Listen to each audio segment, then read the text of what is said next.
இயேசுவில் அன்றுக்குரிய சகோதரர்களே சகோதரிகளே, உங்கள் அனைவருக்கும் என்னுடைய திருவிழா வாழ்த்துக்களை முதலில் மிகுந்த மகிழ்ச்சியோடு தெரிவித்துக் கொள்கிறேன். முதல்ல இந்த 9 மணிக்கு மேலே வெஸ்பிரஸ் வைக்கிறதே இதான் முதல் முறை. நான் என்னுடைய அனுபவத்தில் பல இடங்களுக்கு போயிருக்கிறேன். முதல்ல என்ன நடக்கும் அப்படின்னா, முதல்ல திருவிழா மாலை ஆராதனை முடிந்த பிறகு தான் என்ன போவாங்க, பல ஊர்களில் சப்பர பவுனி இருக்கும். ஆனால் அந்த சப்பர பவுனி 12-1 மணி வரை இருக்கும். அடுத்த நாள் காலையில் திருவிழா திருப்பலி பூசைக்கு பார்த்தீங்கன்னு வச்சுக்காங்களேன், இன்னும் தூங்கி விழிஞ்சிட்டு இருப்பாங்க, இல்லைன்னா பாதி பேர் வரவே மாட்டாங்க. ஆனால் இது ஒரு அருமையான முறை அப்படின்னு நான் நினைக்கிறேன். ஏன்னா முதலையே சப்பர பவுனியெல்லாம் முடிச்சுட்டு கரெக்டாக ஒரு 10 மணிக்கெல்லாம் என்ன பேர்லாம் நம்ம எல்லாரும் தூங்க போயிட்டு மறுபடியும் நாளை காலையில் இந்த திருவிழா திருப்பலியை மிக பக்தி பூர்வமாக பார்ப்பதற்கு இந்த நேரம் உண்மையிலே உதவி செய்கிறது என்று நினைக்கிறேன். முதல்ல அந்த அற்புதமான முறைக்கு பாராட்டுகள். ஆனால் எனக்கு 9 மணி ஆகிட்டுனா தூக்கம் வந்துடும், அது வேற விஷயம். 9-9:30க்கெல்லாம் தூங்குற ஆள். ஏன்னா காலையிலே எந்திக்கணும் அப்படிங்கிறதுக்காக மேக்சிமம் 9:30க்கெல்லாம் படுத்துருவேன். இப்போ தூக்க வெறியோடு தான் அவங்க முன்னாடி நிற்கிறேன், ஏன்னா பிரசங்கம் வைப்பதற்காக. ஆனால் ஒரு அருமையான நேரம் உங்களோடு ஆண்டவருடைய வார்த்தையை பகிர்ந்து கொள்வதற்கு உங்களுடைய பங்கு தந்து இந்த வாய்ப்பை கொடுத்திருக்கிறார். நானும் கடவுளுக்கு நன்றி சொல்லி ஒரு அருமையான காரியத்தை இன்றைக்கு உங்களோடு பகிர்ந்து கொள்ள ஆசைப்படுகிறேன். நீங்கள் நோட்டீஸில் பார்த்துருப்பீங்க, நீ கொடுக்கப்பட்டிருக்கிற தலைப்பு என்னது? கடவுளால் இயலாதது ஒன்றும் இல்லை. கடவுள் மேலே நாம் நம்பிக்கையை மட்டும் வைத்தோம் என்றால் கடவுள் எல்லாவற்றையும் நமக்காக செய்து தருவார். இதுதான் இன்றைக்கு நான் உங்களிடம் இந்த இரவு நேரத்தில் பகிர்ந்து கொள்ள விரும்புகிற செய்தி. ஸோ இந்த செய்தியை பகிர்ந்து கொள்வதற்கு உதவியாக ஒரு சிறு கதை ஒன்றை சொல்லிவிட்டு அப்படியே இந்த வாசகத்திற்குள்ளாக கடந்து போய் இந்த மறைவுரையை உங்களுக்கு ஆற்ற விரும்புகிறேன். இது கேட்ட ஒரு சிறு கதையாக கூட இருக்கலாம்.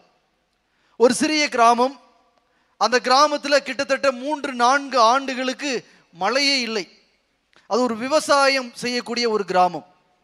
எனவே 3-4 ஆண்டுகள் ஆகிவிட்டது. அவங்களும் போராடி பார்க்குறாங்க, ஜெபிச்சு பார்க்குறாங்க, மழையே பெய்யல. இறுதியாக அந்த ஊர் எல்லோருமே சேர்ந்து ஒரு முடிவு எடுக்கிறாங்க. என்ன முடிவு அப்படின்னா, நாம் எல்லாரும் ஒரு நாள் முந்தின நாள் உபவாசம் இருந்து விட்டு விடியற் காலையிலேயே எல்லாரும் கடந்து போய் ஒரு அந்தோணியார் குருசடி ஒன்று இருக்கிறது. ஸோ அந்தோணியார் குருசடி, இந்த கதையில் வரக்கூடிய விஷயத்தை பதிவு செய்கிறேன். அந்த குருசடியில் போய் நாம் எல்லாரும் அந்த நாள் முழுவதும் ஜெபிக்க வேண்டும். நம்முடைய ஜெபத்தின் நிமித்தம் ஆண்டவர் நிச்சயமாக நம்முடைய நம்பிக்கையின் அடிப்படையில் இந்த மழையை நாளையே ஆண்டவர் பெய்ய செய்ய வேண்டும். எனவே எல்லாரும் முந்தின நாள் உபவாசம் இருங்கள், அடுத்த நாள் காலையில் நாம் எல்லாரும் ஜெபிக்க போகலாம் அப்படின்னு அந்த ஊர்க்காரங்க முடிவெடுக்கிறாங்க. ஸோ முடிவெடுக்கிறாங்க, அதன்படி எல்லோருமே உபவாசம் இருக்கிறாங்க. அடுத்த நாள் விடியற் காலம் எல்லாரும் கிளம்பி போகிறாங்க. அந்த குருசடி நிரம்பி வழிகிறது. எல்லாரும் பயங்கரமாக ஜெபிக்கிறாங்க. காலையிலிருந்து மாலை 5 மணி வரை ஜெபிக்கிறாங்க. ஆனால் என்ன இல்லை, மழையே இல்லை. 6 மணி ஆகிறது, சோர்ந்து போகிறார்கள். மழை பெய்யறதுக்கு வாய்ப்பே இல்லை. சோர்ந்து போய் ஐயோ ஆண்டவர் மழை பொழிய வைக்க மாட்டாரா அப்படின்னு ஏக்கத்தில் இருக்கிற பொழுது ஒரு சின்ன பிள்ளை எழுந்து நின்று சொன்னதாம் அவங்க மத்தியில், நான் உங்களுக்கெல்லாம் ஒரு செய்தி சொல்கிறேன் அப்படின்னு. எல்லாரும் ஜெபிச்சுட்டு இருக்கிறவங்க, மழை பெய்யலேன்னு வருத்தத்தில் இருக்கிறவங்க திரும்பி பார்க்குறாங்க அந்த சின்ன பிள்ளைய. அந்த பிள்ளை சொன்னிச்சான், நிச்சயமாக நம்ம ஊரில் மழையே பெய்யாது. அந்த பிள்ளை சொல்லியிருக்குது, நம்ம ஊரில் நிச்சயமாக என்ன செய்யாது, மழை பெய்யாது. நம்ம இவ்வளவு ஜெபிச்சாலும் மழை பெய்யாதுன்னு இருக்குது. புரியலை அவங்க எல்லாருக்கும். இந்த குழந்தைய எப்படி சொல்லுது, நம்ம எல்லாரும் நேற்று உபவாசம் இருந்தோம், இன்னைக்கு காலையிலிருந்து இந்த மாலை இரவு வரை ஜெபித்து கொண்டிருக்கிறோம், ஒரு சிறு பிள்ளை எழுந்து நம்ம ஊரில் மழையே பெய்யாதுன்னு சொல்கிறாளே, என்ன காரணம் அப்படின்னு அந்த குழந்தைகிட்ட கேட்டாங்க. அந்த குழந்தை திருப்பி கேட்டுச்சான், சிறு பிள்ளைத்தனமாக ஒரு கேள்வியை கேட்டுச்சான். சரி, நம்ம எல்லாரும் என்ன நம்பிக்கையோடு வந்தோம், காலையிலேருந்து ஜெபிச்சா என்ன வரும்னு நினச்சோம், மழை பெய்யும் நினச்சோம். நாம் எல்லாரும் எங்கள் ஊரில் இருந்து தூரமாக வந்திருக்கிறோம். நீங்கள் மழை பெய்யும் நினச்சிருந்தீங்க அப்படின்னா நீங்கள் எல்லாரும் என்ன கொண்டு வந்திருப்பீங்க அப்படின்னு கேட்டுச்சான். என்ன கொண்டு வந்திருப்பாங்க எல்லாரும்? கைகளில் கொடை கொண்டு வந்திருக்கணும். அந்த குழந்தை கேட்டுச்சான், உங்கள் கைகளில் யார்கிட்டையாவது கொடை இருக்குதா? ஒருத்தரும் கொண்டு வரல கொடை. அப்போ அந்த குழந்தை சொன்னிச்சான், உங்களுக்கு என்ன இல்லை, நம்பிக்கை இல்லை, அதனால தான் உங்கள் மழை பெய்யாது என்று நான் சொன்னதாக ஒரு அருமையான ஒரு சிறுகதை ஒன்று நினைவுக்கு வருகிறது. ஒரு அருமையான கதை. நான் உண்மையிலேயே கடவுள் எனக்கு மழை பொழிய செய்வார் என்று அவர்கள் நம்பியிருப்பார்கள் என்றால் அந்த நம்பிக்கையோடு கைகளில் குடையோடு வந்திருப்பார்கள். இப்போ இந்த வாசகத்தை நான் பொதுவாக நற்செய்தி வாசகம் தான் வாசிப்பாங்க. ஆனால் நான் இன்றைக்கு உங்களுக்காக எடுத்துக்கொண்ட வாசகம் எபிரேயருக்கு எழுதிய திருமுகத்தில் உள்ள ஒரு அற்புதமான வாசகம். இந்த வாசகம் யாரை பற்றி சொன்னது என்றால் ஆபிரகாமை பற்றி சொன்னது. இந்த வாசகத்தில் 2 விஷயங்கள் சொல்லப்படுகிறது. முதல் விஷயம், ஆபிரகாம் ஒரு மிகப்பெரிய தலைவர், ஒரு இனத்திற்கே தலைவர்.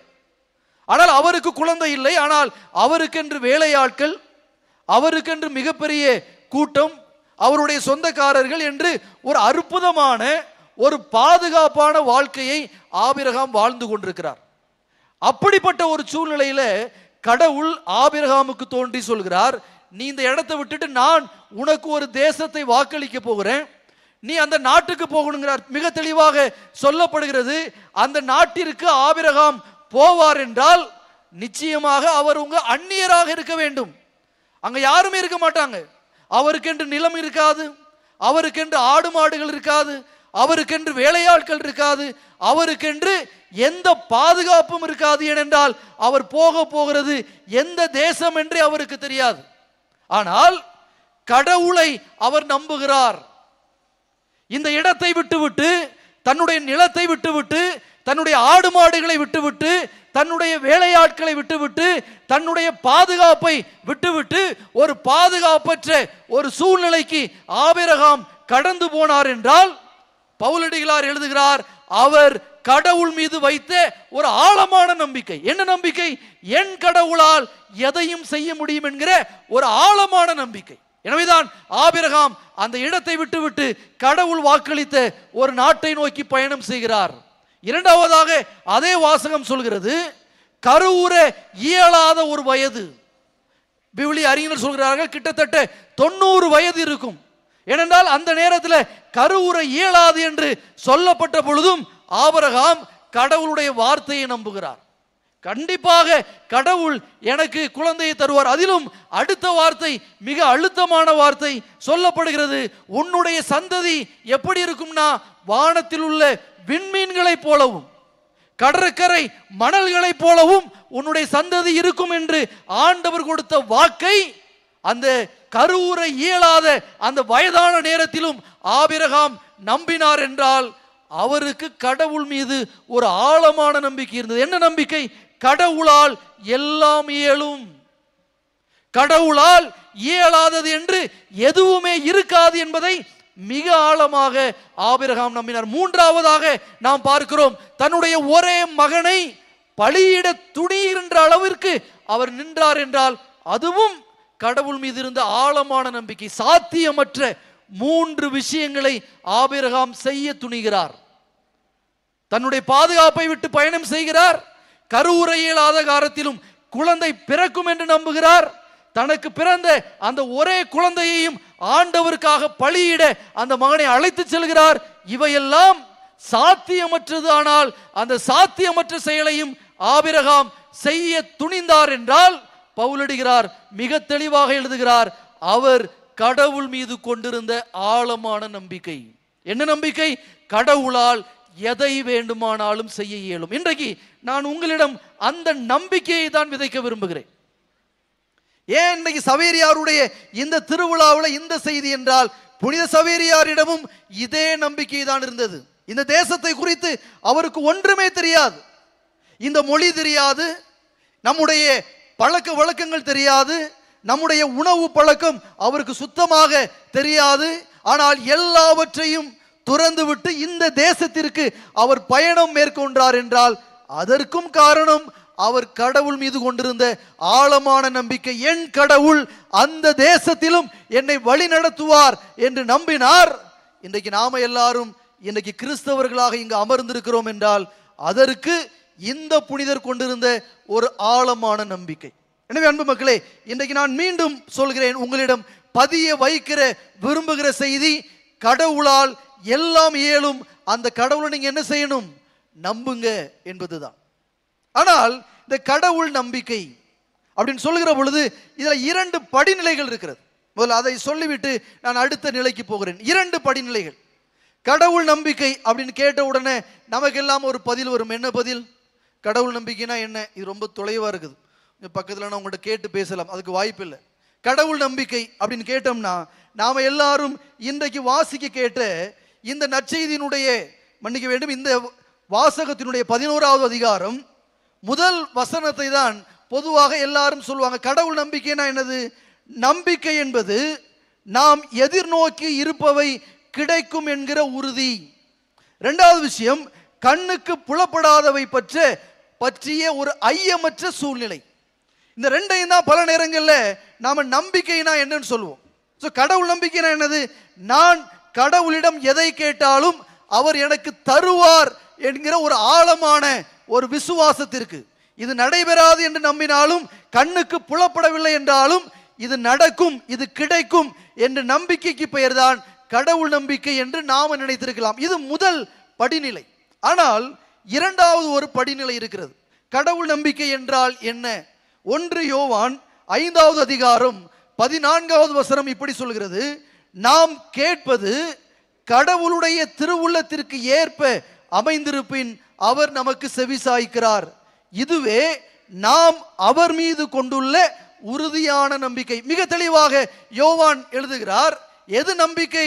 நான் கேட்பது எல்லாவற்றையும் கடவுள் தருவார் என்று நம்புவது மட்டும் நம்பிக்கை இல்லை.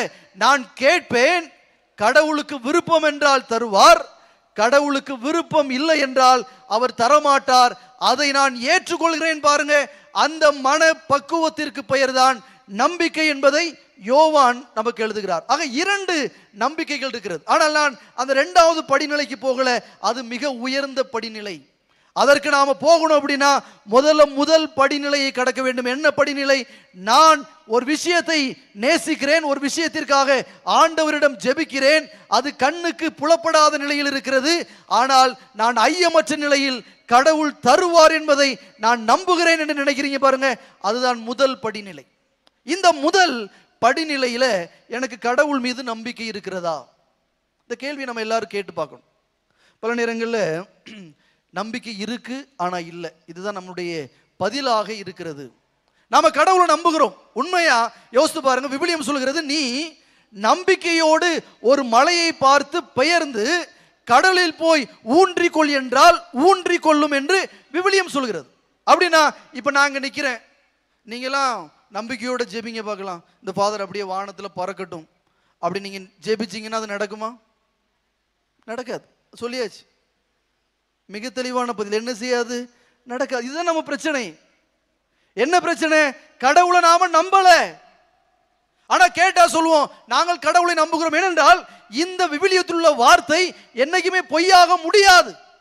விவிலியம் தான் சொல்லுகிறது, மலையை பார்த்து பெயர்ந்து போய் அப்படி நீ கடல்ல ஊன்றிக்கொள் என்றால் ஊன்றிக்கொள்ளும் அப்படின்னு விவிலியம் சொல்லும். என்றால் நீங்கள் நம்பிக்கையோட இந்த சாமியார் ஆண்டவரை நீங்க தூக்குங்க அப்படின்னா அது நடக்கணும்.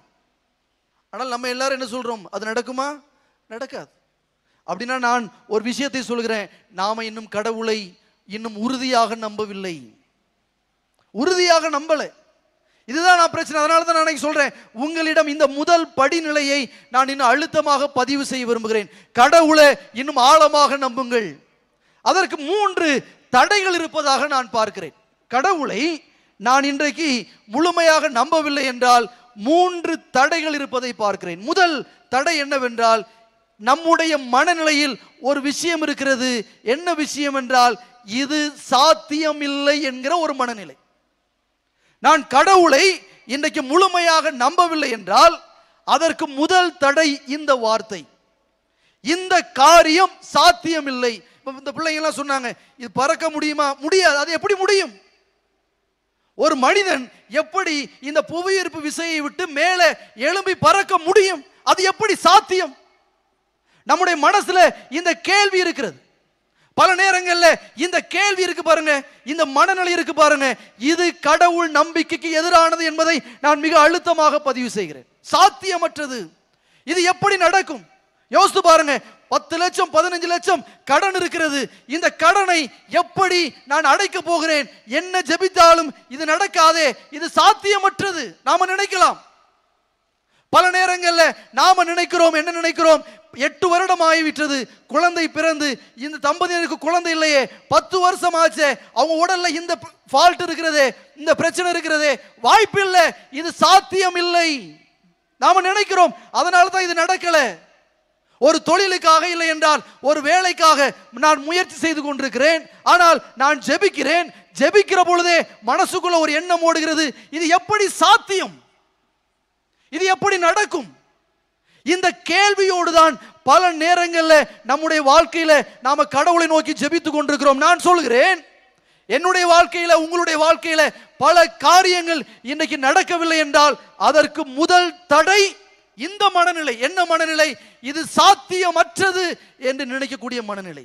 கடவுளுக்கு முன்பாக எதுவும் சாத்தியம் இல்லாதது என்று எதுவும் இல்லை.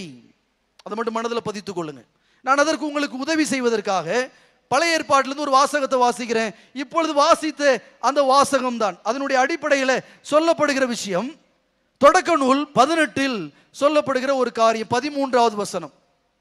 அதுல இந்த வார்த்தை இப்படி போகிறது. கடவுள் ஆபிரகாமை நோக்கி சொன்ன வார்த்தை, நான் வயது முதிர்ந்தவளாயிருக்க எனக்கு உண்மையில் பிள்ளை பிறக்குமா என்று சொல்லி சாரா ஏன் இப்படி சிரித்தாள்? ஏன்னா அந்த நிகழ்வு தெரியும் உங்களுக்கு. அந்த வார்த்தை சொல்லப்படுகிறது. கடவுள் ஆபிரகாமை பார்த்து கேட்கிறாரு, இல்ல உன் மனைவிக்கு இந்த நம்பிக்கை இல்லையா? உன்னுடைய மனைவிக்கு கடவுளாகிய நான் சொல்றேன் இந்த காலத்துல குழந்தை பிறக்கும் என்று சொல்கிறேன், ஆனா உன் பொண்டாட்டி இப்படி சிரிச்சிட்டு இருக்கிறாளே, ஏன் சிரிக்கிறா? அவளுக்கு என்ன மனநிலை? இந்த வயசுல குழந்தை பிறக்க முடியுமா? இது சாத்தியமா? இது நடக்கக்கூடிய ஒரு காரியமா என்றுதானே அவள் சிரிக்கிறாள் என்று சொல்லிவிட்டு கடவுள் அடுத்த வார்த்தையை சொல்கிறார். என்ன வார்த்தை? ஆண்டவரால் ஆகாதது எதுவும் உண்டோ? இந்த வார்த்தை பைபிள் அப்படி சொல்லப்பட்டிருக்கிறது.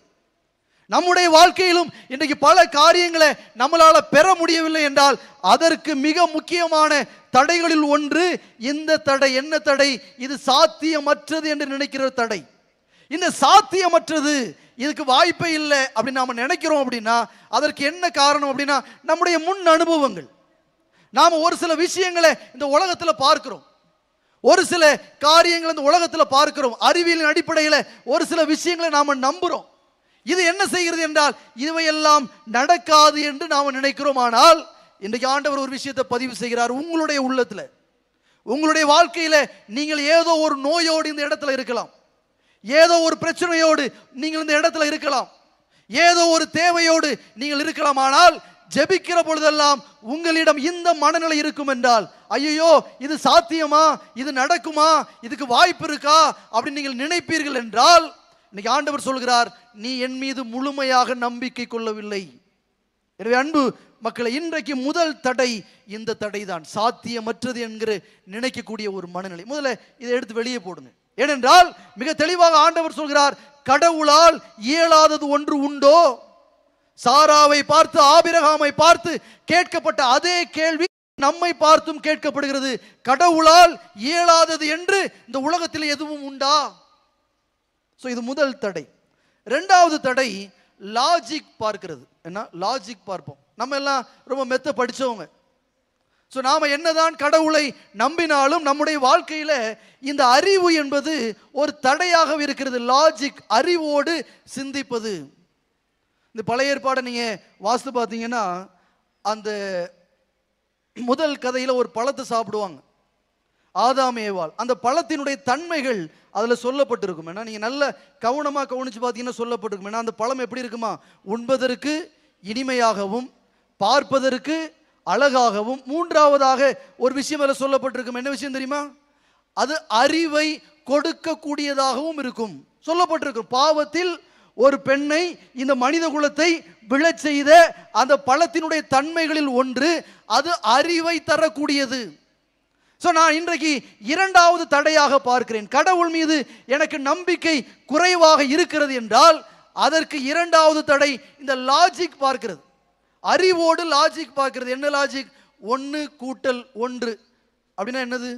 எத்தனை வரும்? 1 + 1. இதான் லாஜிக். இஸ் ஈக்குவல் டு எத்தனை சொல்வீங்க? 2.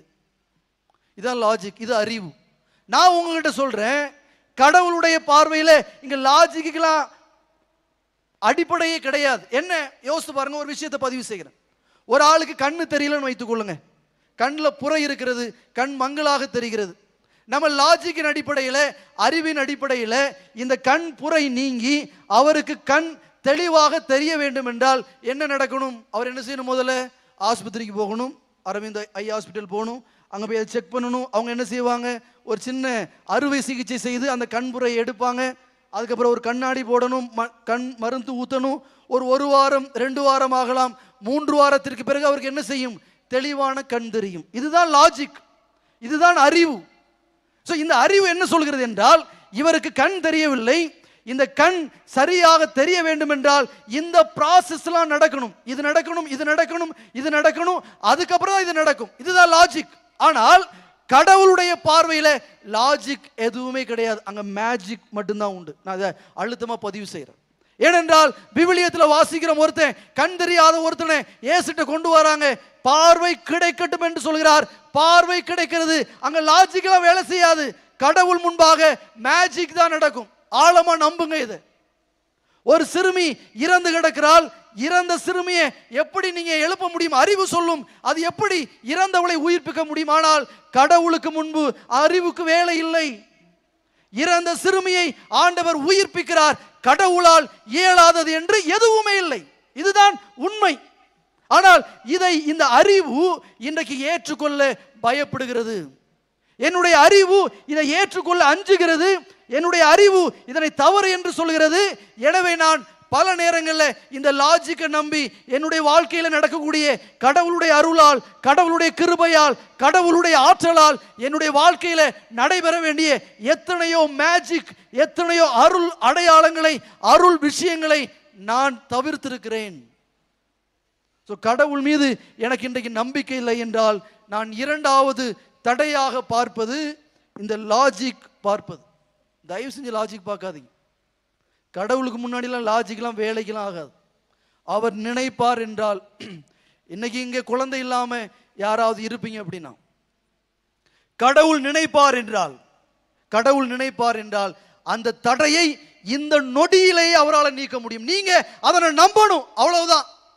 இல்லை நான் ஆஸ்பத்திரிக்கு போய் தான் செய்வேன், அங்கே போய் நான் இந்த மருத்துவத்தை எடுப்பேன், அப்போதான் எனக்கு நடக்கும் நீங்க நம்புவீங்கன்னா அதுதான் நடக்கும். ஆனால் இந்த நொடியில என் கடவுளால் எனக்கு குழந்தை தர முடியும், நான் இந்த லாஜிக்கெல்லாம் நம்பல, இந்த மேஜிக்கை நான் நம்புறேன். கடவுளால் இயலாதது எதுவும் உண்டோ என்று நீங்க நம்புவீங்க அப்படின்னா இன்றைக்கு கூட அந்த அற்புதம் உங்க வாழ்க்கையில் நடக்கலாம். இரண்டாவது தடையாக நான் இதை பார்க்கிறேன். மூன்றாவது தடையாக நான் பார்க்கிறேன், என்னுடைய வாழ்க்கையில நான் ஒரு பிரச்சனையை சந்திக்கிறேன் என்றால் அந்த பிரச்சனையை கடவுளை விட மிக பெரியதாக பார்க்கிறேன். ஒரு பிரச்சனை, ஒரு நோய், ஒரு தடை என்னுடைய வாழ்க்கையில் இருக்கும் என்றால் நான் கடவுளை விட அந்த பிரச்சனையை, அந்த துன்பத்தை, அந்த நோயை, அந்த வாழ்க்கைக்குரிய ஒரு காரியத்தை நான் பெரிதாக பார்க்கிறேன். ஏன்னா நீங்க பல நேரங்களில் உட்கார்ந்து அழுகிறீங்க, பல நேரங்களில் புலம்புறீங்க, இரவு நேரங்களில் தூக்கம் இல்லாம உழல்றீங்க அப்படின்னா நீங்க கடவுளை விட அந்த பிரச்சனையை பெருசா பார்க்குறீங்கன்னு அர்த்தம். அதுதானே உண்மை, அதுதானே உண்மை. இன்னைக்கு நீங்க அழுவீங்க அப்படின்னா, ஐயோ என் வாழ்க்கையில் இப்படி நடந்துட்டே அப்படின்னு நீங்க அழுவுவீங்க அப்படின்னா நீங்க என்ன நினைக்கிறீங்க? கடவுளால அதை செய்ய முடியாது, ஐயோ இப்படி மாட்டிக்கிட்டேனே, என் வாழ்க்கையில் இவ்வளவு பெரிய துன்பம் இருக்கிறதே என்று நீங்கள் புலம்புவீர்கள் என்றால் நீங்கள் அந்த பிரச்சனையை தான் பெருசா பார்க்குறீங்களே தவிர கடவுளை பெருசாக நீங்க பார்க்கல. இது தவறு. என்னுடைய கடவுளுடைய அருளை நான் அடைவதற்கு இந்த பார்வை என்னை தடுக்கிறது. இதற்கு உதாரணம், மிகச்சிறந்த உதாரணம் தாவீது. பாருங்க, அவருடைய வாழ்க்கையை பாருங்க, அந்த போரை பாருங்க. கோலியாத் வந்து நிற்கிறான், சவுல் தன்னுடைய படைகளோடு நிற்கிறான். கோலியாத்தை பார்த்து பயம். கோலியாத் என்பவன் ஒரு பிரச்சனை. அந்த பிரச்சனை எப்படி நிற்கிறது? மிக ஜாம்பவானாக நிற்கிறான், கைகளில் வாளோடு நிற்கிறான், மிக தடிமனாக நிற்கிறான். இந்த படையை பார்த்து பயந்து போய் நிற்கிறது. ஆனால் அங்கு ஒரு சிறுவன் வருகிறான். எல்லாருக்கும் என்னன்னா, சவுல் மற்றும் படைகளுக்கு அந்த பிரச்சனை தான் பெருசா தெரிஞ்சிச்சு, கடவுள் பெரியதாக தெரியவில்லை. ஆனால் அந்த இடத்திற்கு தாவீது வருகிறார். தாவீது வந்து ஒரு சிறிய கூழாங்கலோடு போகிற பொழுது அவர் ஒரு வார்த்தையை சொல்லி கொண்டு போகிறார். என்ன வார்த்தை? நீ படைகளோடு நிற்கிறாய், நீ வாளோடு நிற்கிறாய், நீ தைரியமாக நிற்கிறாய், ஆனால் நான் கடவுளோடு வருகிறேன். இந்த வார்த்தை தான் முக்கியம். தாவீதுக்கு அந்த பிரச்சனை பெருசா தெரியல, அந்த பிரச்சனையை விட கடவுள் தான் பெரிதாக தெரிந்தார். நம்முடைய வாழ்க்கையில இன்னைக்கு நாம நினைப்பதை பெற்றுக்கொள்ள முடியவில்லை என்றால், ஒரு பிரச்சனையிலிருந்து வெளியே வர முடியவில்லை என்றால், ஒரு நோயிலிருந்து விடுதலை பெற முடியவில்லை என்றால், எவ்வளவு ஜெபித்தாலும் இது நடக்கவில்லை என்று நீங்கள் எண்ணிக்கொண்டிருப்பீர்கள் என்றால், இன்னைக்கு ஆண்டவர் ஒரு விஷயத்தை பதிவு செய்கிறார். நீங்க அந்த பிரச்சனையை தான் பெருசா பார்க்கறீங்களே தவிர என்ன நீங்க பெருசா பார்க்கலன்னு சொல்றார் ஆண்டவர். பாருங்க, பார்வையை மாத்துங்கிறார் இன்னைக்கு ஆண்டவர். என்ன பெருசா பாரு, அந்த பிரச்சனையை கீழே போட்டு மிதி, நான் உன்னோடு இருப்பேன். ஏனென்றால் இன்னைக்கு ஆண்டவருடைய வார்த்தை சொல்கிறது, கடவுளால் இயலாதது எதுவும் உண்டோ? கிடையாது. கடவுளால் இயலாதது இந்த உலகத்தில் எதுவும் இல்லை. ஏனென்றால் அவர்தான் படைத்தவர், அவர்தான் நம்மை உண்டாக்கியவர், அவர்தான் இன்றைக்கு நம்மளை வழி நடத்துகிறவர். யோசித்து பாருங்க, உங்க வாழ்க்கையில எவ்வளவு கட்டங்களை கடந்து இங்க வந்து நிக்கிறீங்க, கடவுள் தந்தது. எவ்வளவு பிரச்சனைகளை நீங்க தாண்டி வந்து நிக்கிறீங்க, கடவுள் உங்களோடு இருந்தாரே. ஏன் அதை நீங்க நினைச்சு பார்க்க மாட்டேங்கிறீங்க? கடவுளை இன்னும் ஆழமாக நம்புங்கள். கடவுளால் இயலாதது எதுவுமே இல்லை. அன்பு மக்களை, இன்றைக்கு புனித சவேரியார் வழியாக ஆண்டவர் தரக்கூடிய செய்தி இதுதான். கடவுளால் இயலாதது எதுவுமே இல்லை. ஆனால் இந்த நம்பிக்கைக்கு தடையாக இருப்பவைகள் 3. இதெல்லாம் ஒன்று, இது சாத்தியமற்றது என்று நினைக்கக்கூடிய ஒரு மனநிலை. இரண்டாவது, வாழ்க்கையில லாஜிக் பார்ப்பது, அறிவை பயன்படுத்தி சிந்தித்து லாஜிக் பார்த்து அப்படி சிந்திப்பது இரண்டாவது தடை. மூன்றாவது தடை, பிரச்சனையை பெருசா பார்க்கிறீங்களே தவிர கடவுளை பெரிதாக நீங்கள் பார்ப்பதில்லை.